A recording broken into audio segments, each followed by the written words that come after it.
When my parents divorced, they told me that Ethan Wilson, my brother, and I weren't related by blood. Ethan looked devastated, hugging me while crying. His belt buckle kept digging painfully into my waist.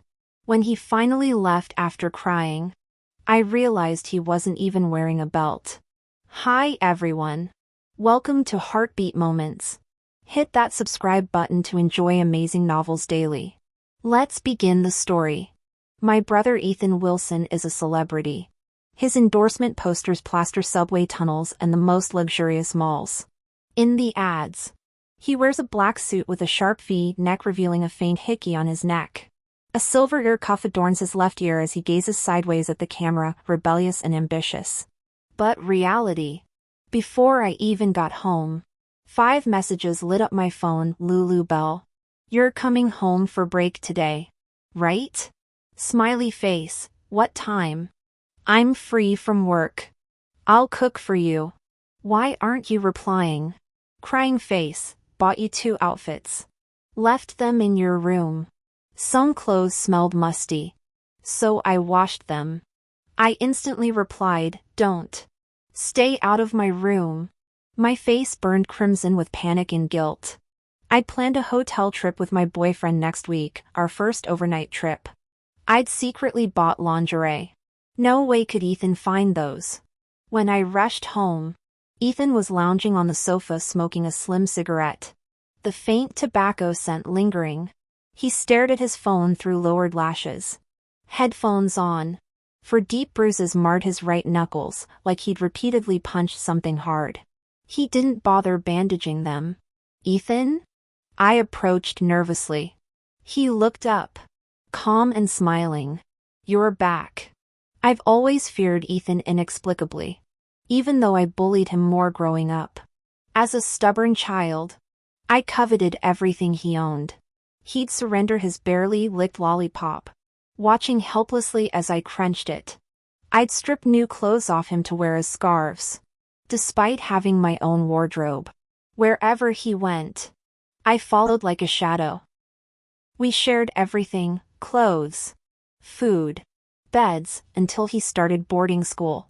In high school, he asked for my old clothes. No one steals my clothes anymore, he'd said. They don't smell like you. Can't sleep without your scent on my pillow. The guilt still haunts me, maybe that's why I'm scared of him now. He stubbed out the cigarette. It's fine. Keep smoking, I said. My boyfriend smokes too, I've grown used to it. Ethan shook his head. Shouldn't make you breathe this. Go wash up for dinner. Relief flooded me, he clearly hadn't found the lingerie. I happily hugged him. He ruffled my hair gently. I'll help you put on the bandage. Don't bother. Leave it. Leaving it will remind me of certain things I must do without mercy. Ethan Wilson said softly. It's time to strategize and calculate every move. Ethan, did someone at work bully you? The entertainment industry is tough. He sighed deeply. Yes. I was bullied. But don't worry, I'll make him pay. The aloof screen idol Ethan now wore a warm, approachable smile. Luna obediently went to wash her hands in the bathroom, but froze when leaving. 2 shredded garments lay crumpled in the trash, the delicate black lace with butterfly patterns she'd bought to wear for her boyfriend. Ethan Wilson, Luna shouted angrily. Turning, she found him leaning against the doorway, watching her intently. Arms crossed. He tilted his head with icy amusement. Angry? Why did you touch my clothes? Oh, you consider these clothes? He straightened, advancing until Luna smelled faint tobacco mixed with his furious aura. Aren't these just pathetic little toys for begging male attention? Luna retreated instinctively. In 20 years, Ethan had never raised his voice at her, not when she tore up love letters he received, interrupted his naps, or wasted his home-cooked meals. His sudden fury made her eyes sting.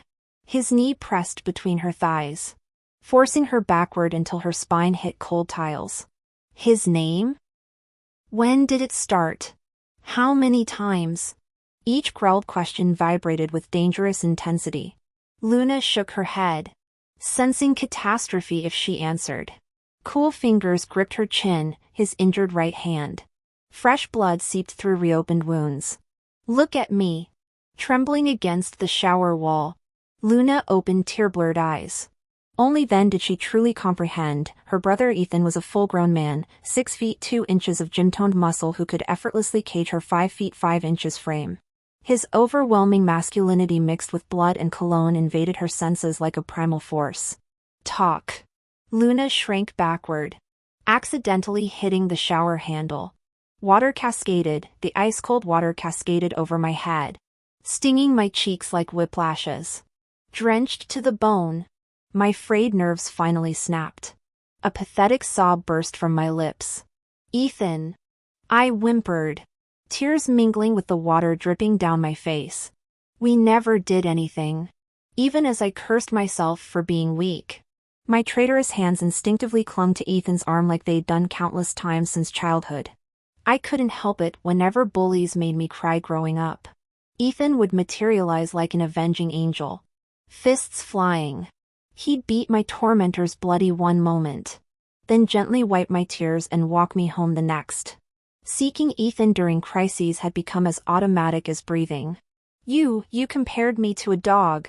My voice cracked, hot tears splashing onto his wrist. That's so cruel. The dangerous tension in Ethan's body evaporated the instant I touched him. I'm sorry, he murmured, calloused thumbs brushing my cheeks with surprising tenderness. Seizing the advantage like I used to as a spoiled kid, I slapped his hand away. Don't touch me. I hate you. My dramatic flailing sent me sprawling on the wet tiles, tailbone screaming in protest. Through my wails, I didn't notice my soaked skirt riding up to reveal pale thighs. Ethan's jaw tightened as he deliberately averted his gaze, scooping me up like a rag doll. Your fault. All your fault. I yanked his dark hair, acting every bit the petulant child. My mistake, Ethan conceded, amusement coloring his deep voice. Next time you decide to assault me, I'll provide proper support. He'd always been smarter, the golden child destined for academia, before I'd offhandedly mentioned how cool celebrities looked. Overnight, Ethan abandoned his graduate studies to enter the cutthroat entertainment industry, leaving our family baffled yet powerless to stop his single-minded determination. As Ethan deposited me on the bed, fresh pain shot through my tailbone. Out. I need to change, I ordered, clutching the soaked fabric. Ethan remained rooted, arms crossed. You'll slip again. Let me help. Ethan. I swear if you, my protest died as his eyes slid shut. Deft fingers untied the sodden bow at my back and lowered the zipper with clinical efficiency. Lift your leg, he instructed in that detached doctor's tone that made me automatically obey. Sniffling, I raised my limbs like a marionette as he dressed me in an oversized black tee. The little white flower embroidered near the collar trembled with my residual shivers. In a daze, I looked up at my brother. His black t-shirt had a lonely, worn-out robot embroidered on the left chest, curled up in a fetal position clutching a small flower. Wait, was this couple's apparel?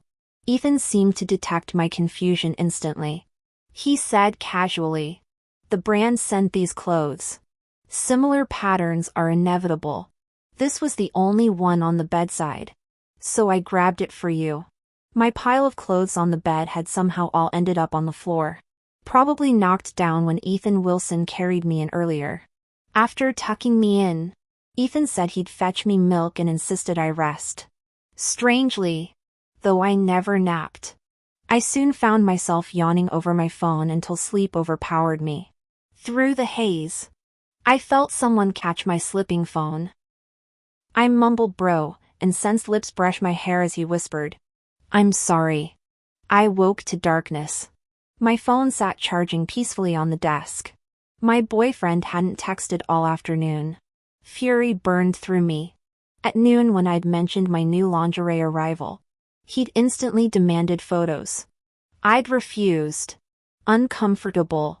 After his persistent badgering, He'd finally relented, only to give me the silent treatment now? Was our relationship just about lust? No concern for my day, my meals, my well-being? My still swollen eyes stung anew. I'd even taken a fall earlier. I slammed my phone face down, burrowed under blankets, and pummeled my pillow. Screw this.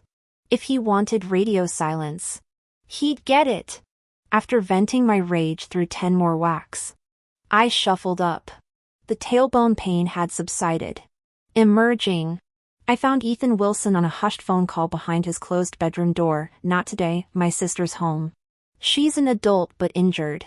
Can't reshooting wait? Tell the director I'll personally compensate any losses. The agitated response carried through. Ethan, you'd risk angering that legendary director who made half of Hollywood's A-listers? For your sister? Before I could process, his answer came clear, worth it. Guilt flooded me. My brother, always the worrier. Protective since middle school when he'd guarded against my distracting crushes. Yet I'd hidden this relationship. Nearly sneaked off to a hotel. Of course he was furious. And I'd struck him. Called him names. I burst in. Go reshoot. I'll be fine. Ethan turned. Startled.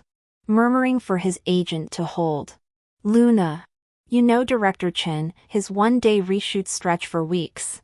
With our parents vacationing? Who'll care for you? His tenderness deepened my shame. My heart melted. And in a moment of impulse, I felt that no matter how much I had to sacrifice, it would be worth begging and coaxing him. Ethan, you should go. You can't sacrifice your brilliant future for me. But I'm genuinely worried about you. How about this? Come with me. My RV is spacious enough to cook for you. Go together. But the timing couldn't be worse. I had travel plans with my boyfriend in a few days. Sensing my hesitation, Ethan Wilson shook his head with understanding. It's fine, Luna. If it's inconvenient, I can stay. I immediately protested. No. Gritting my teeth, I added, I'll go. Ethan smiled. Good. From the RV window, I watched him surrounded by makeup artists at the film set. Like a rare masterpiece being polished. He transformed under the studio lights. When the illumination hit his face, his eyes opened slowly, dark, bloodthirsty, embodying the dual-personality serial killer from his script. Is it you chasing me? No. Detective. I'm the hunter. I'm the leopard tracking blood scent. You're the antelope luring me. Our names will be carved on countless corpses, bound together through life and death. I swallowed hard. An electric tremor crawled from my stomach. That unsettling thrill only his acting could evoke. He performed with such intensity that his co-star nearly broke character. Her "I could never love you" sounding unconvincing. Cut. Lynn. Let's discuss your motivation. The director called the actress aside. Instead of resting, Ethan grabbed his water bottle and jogged to the RV. He knocked on the window. I obediently rolled it down. Hydrate. 2 liters minimum daily. His familiar nagging resumed. Before I could retort, a young actor bounded over. Hey, Ethan! Keeping a beauty hidden away? Ethan shielded my face with his palm, making me raise the window. The actor laughed. That protective? Yes. My brother maintained his stone-faced stance, arms still barricading the glass as if windows weren't sufficient protection. After the intruder left, Ethan explained softly. Since you fear people knowing we're siblings, I had to imply you're my girlfriend. Aren't you worried about tabloids? His smile revealed fleeting arrogance before morphing into angelic innocence. I trust journalists will report truthfully.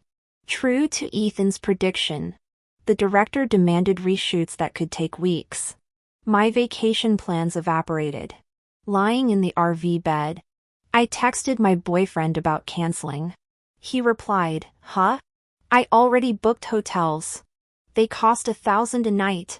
Can you Venmo me your share? My boyfriend thinks we're middle class. At college orientation, I'd forbidden Ethan from driving me, refusing to explain our connection. Initially, I just wanted to avoid constant autograph requests. After reading your post, it became clear why my roommate adores my brother Ethan. She's plastered Ethan's photo cards across our dorm walls and constantly shares erotic fan fiction about him. Once, I accidentally clicked a link she sent. The opening line read, "There's a tiny brown mole on Ethan's left hip." Whenever I trace it with my tongue, his dark eyes deepen with primal desire. I froze, yet somehow read the entire piece. When she eagerly asked my opinion, I gulped water and muttered, "Great writing," while strange emotions churned inside.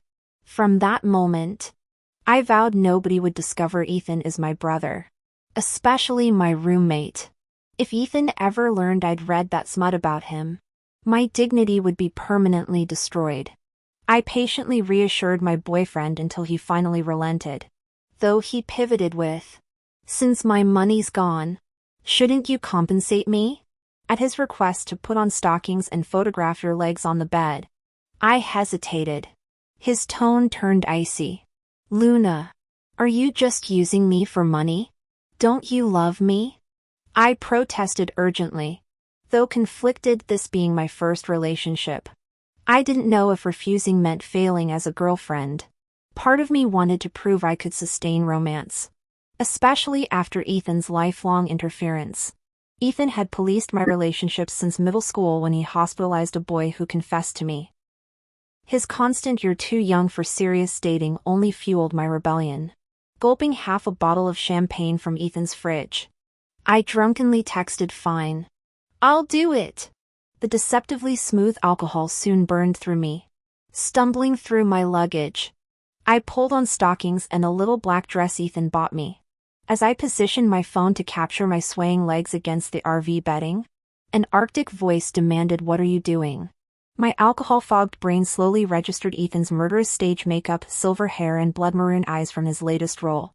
I giggled, legs still dangling carelessly, taking photos for my boyfriend. He wanted to see.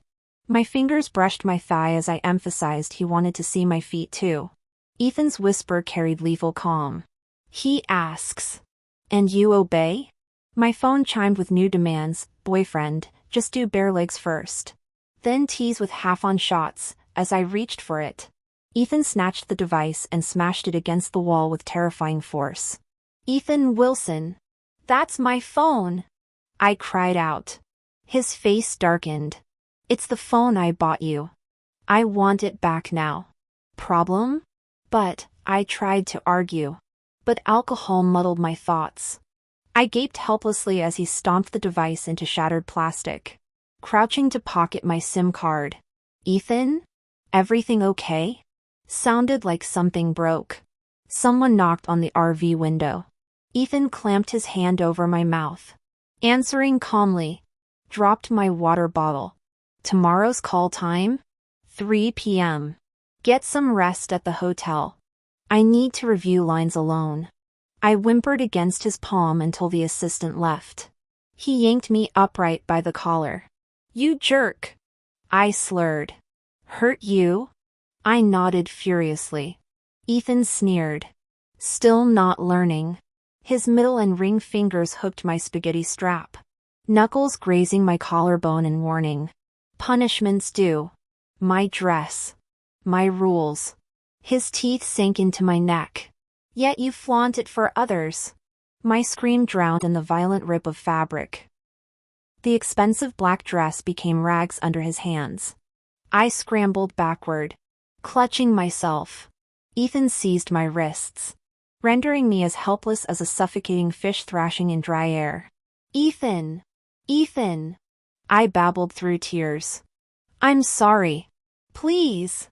But my usual tearful surrender failed this time. He kissed my wet eyelids, murmuring, "Still hurts?" between nips at my swollen lips. "Why, yes. It hurts." I exaggerated, hoping to placate him. His laughter chilled me. "Still, Not learning. The assault turned brutal, his teeth on my lower lip. His grip on my throat. Stealing my breath until I gasped open-mouthed. Each suffocating kiss felt like drowning. I sobbed hysterically, convinced my brother had gone mad. This rabid beast mauling my tongue, neck, and soul. Still hurt? And no. I finally choked out. Good girl. Even through the violation. Years of conditioning made me cling to his arm like Pavlov's dog seeking comfort from its torturer. The same arm now pinning me as he morphed into this rabid version of Ethan Wilson. Dawn revealed a new iPhone on the pillow. SIM card installed. Every trace of my boyfriend, even mutual friends, had been scrubbed from it.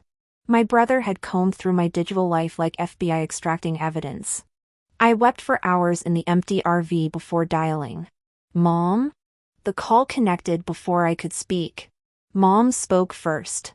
Her voice sounded frail and strained, forcing a cheerful tone as she said, I was just about to call you. Lulu Bell. Your father and I are divorced. The news struck me like lightning, leaving me speechless. We've been growing apart for years. But now, I've found my own happiness. I can't keep living this lie. Will you come with me? I hesitated before whispering. What about my brother? She'd only mentioned taking me. But Ethan was just 2 years older. Ethan, Mom sighed. He's always been so mature. Such a credit to the family even though I raised him from infancy. But he's not truly ours. Besides, he's old enough to support himself now. This way, we're fulfilling our duty to your father's comrade. My breath caught. Mom, what did you say? Exhaustion sharpened her words. Ethan isn't your blood relative. I thought you knew. Considering. Lulu. Who are you talking to? Ethan walked into the trailer. His demeanor perfectly normal as if last night's madness had never happened. Hearing his voice, Mom said tersely, tell Ethan too, though I'm sure he already guessed about the divorce. The line went dead. I stared numbly at my phone. My parents' icy marriage had been obvious for years. If divorce brought them peace, I should be happy even if it meant losing our family unit. But Ethan, how could Ethan not be my brother? Lulu? What's wrong? Ethan sat beside me, his voice achingly tender like he was handling broken glass. I hugged my knees. Mom says, you're not really family. His hand froze mid-caress through my hair. What?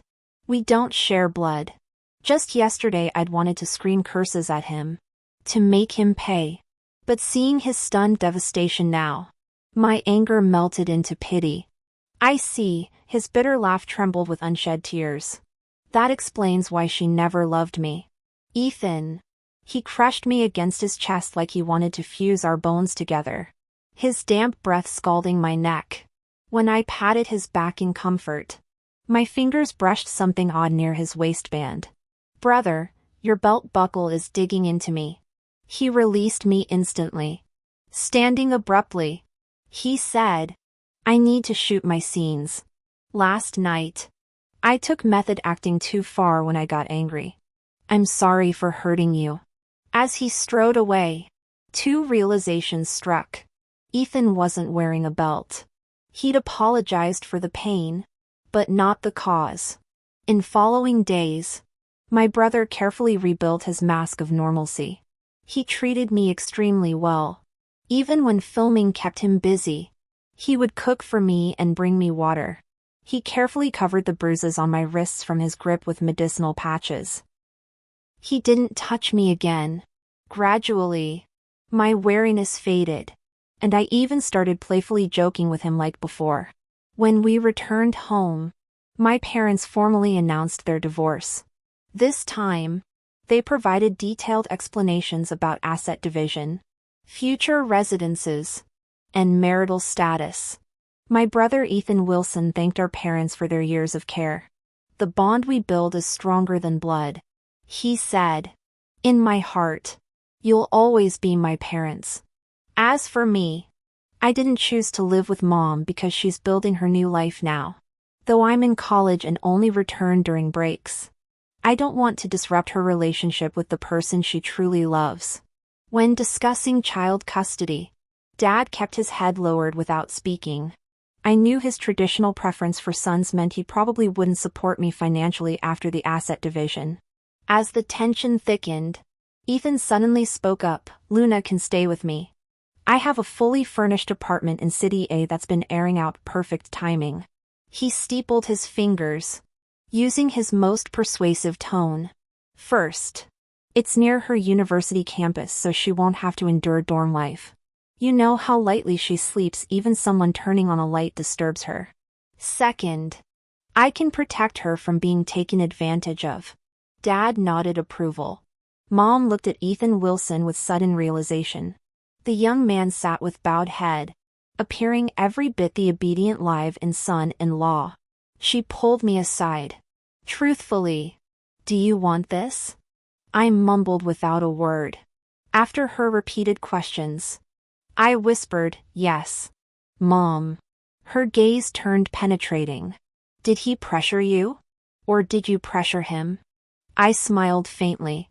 "Mom, you've watched me grow up. What do you think? What do you think? If I truly disliked him, why would I wait until he was finishing night shoots to mention my boyfriend's broken promises? Why drink alcohol? Why lie on his bed wearing sheer stockings when I knew he'd return soon? Why awaken the demon in this man who tried so hard to remain chivalrous? When I first read about Pavlov's dogs at 10 years old, Ethan was 12 then. I found it fascinating. I started kissing him every time I stole his possessions. Initially, he'd blush and yell, "You're crazy." Later, he'd deliberately leave new game consoles on his lap for me to take. I successfully linked stealing with possession. Possession with desire. He could only play with me. Watch me. Think about me. Ethan Wilson and Luna Wilson, our names bound together through life and death. Inseparable forever. At 11. By the seaside.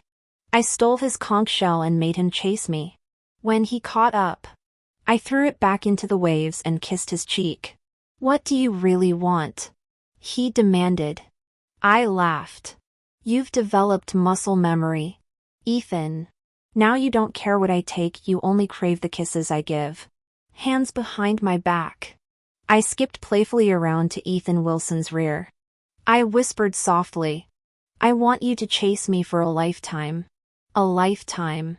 I'll seduce you, provoke you, make your darkest facets erupt, then kiss you, leave you utterly bewildered, completely lost in endless pursuit, drowning in insatiable desire. For all eternity, you're my hunter. I'm your prey. We'll always be together." The hunter swaggers arrogantly, believing his trap unparalleled. Let him cherish that delusion. Only then will he cling to his guilt, clutch that madness of unfulfilled craving, never releasing through all eternity the prey he's labored so hard to claim.